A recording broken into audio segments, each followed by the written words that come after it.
ஃப்ரிட்ஜில் இட்லி மாவு வச்சு சாப்பிடுபவரா நீங்கள்? அப்போ இந்த ஆபத்தான செய்தி உங்களுக்குத்தான். நம் உடலில் ஏற்படும் அனைத்து வியாதிகளுக்கும் குளிர்சாதன பெட்டியில் வைத்து பயன்படுத்தும் இட்லி மாவுதான் என்று சொன்னால் நம்புவீர்களா? அதுதான் நிஜம். இந்த வீடியோவில் இதை பற்றி விரிவாக பார்க்கலாம். இட்லி சாப்பிடுவதால் நம் உடலுக்கு இவ்வளவு உடல்நல பிரச்சனைகள் உண்டாகுமா?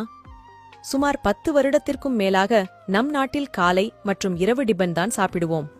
அதிலும் குறிப்பாக இட்லி அல்லது தோசையாகத்தான் இருக்கும்.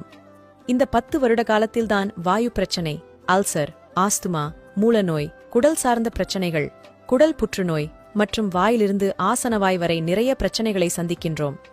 அது மட்டும் இல்லாமல் உடல் பருமன், நீரிழிவு, கை கால் வலி, மூட்டுவலி போன்ற பிரச்சனைகளும் அதிகரித்துள்ளது. இதற்கெல்லாம் காரணம் என்னவென்று பார்த்தால், தவறான முறையில் நாம் தயாரிக்கும் இட்லி மாவுதான். தயாரிப்பதில் என்ன தவறு இருக்கிறது என்று நீங்கள் கேட்பது புரிகிறது.